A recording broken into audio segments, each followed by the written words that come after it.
अखन अहाँ सब सुन रहल छी अमचन म्यूजिक की शानदार प्रस्तुति। तीन बजे भोर हरिया गे म्यूजिक डीजे शिवा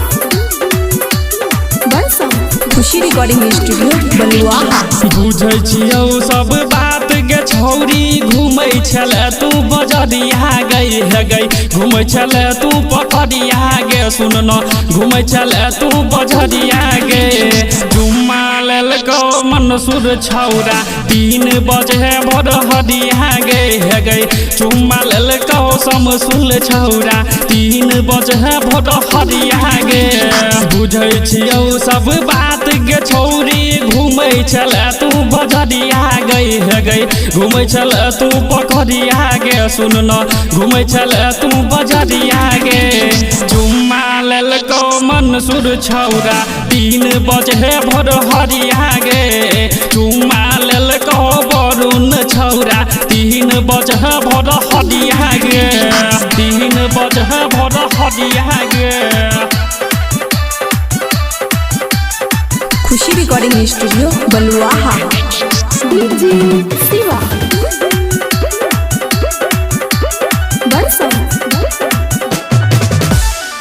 घर से निकल गे छौरी पहिरे के तू घघरिया गई है गई पिन के तू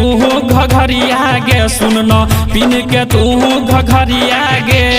चुम्मा लेलको मनसूर छौरा 3 बजे भोर हरिया गई है गई चुम्मा लेलको समसुल छौरा 3 बजे भोर हरिया गई है गई बुझै छियौ सब बात गे छौरी घूमै छले तू बजरिया गई है गई घूमै छले तू बजरिया गे सुन न घूमै छले तू पकड़िया गे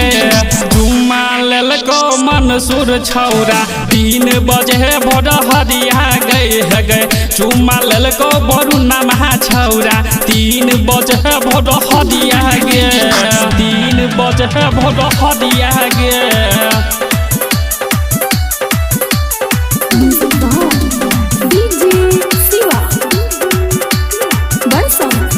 खुशी रिकॉर्डिंग स्टूडियो बलुआहा। चले छले चल गे छौरी हिलाई के तू कमरिया गे है गे हिला के तू कमरिया गे सुन न हिला के तू कमरिया गे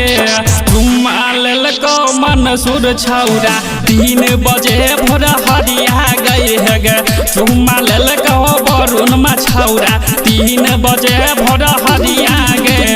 बुझै छियौ सब बात गे छौरी घूमै छले तू बजरिया गई है गे घूमै छले तू बजरिया गे सुन न घूमै छले तू पकड़िया गे जुम्मा लेलको अमन की 3 बजे भोर हरिया गई है गे जुम्मा लेलको मारुति राजा 3 बजे भोर हरिया गे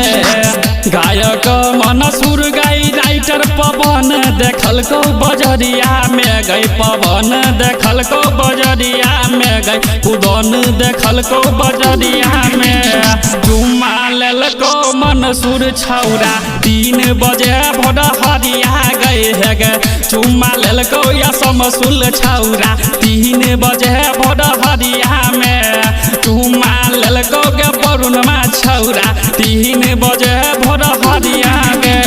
खुशी रिकॉर्डिंग स्टूडियो बलुआहा।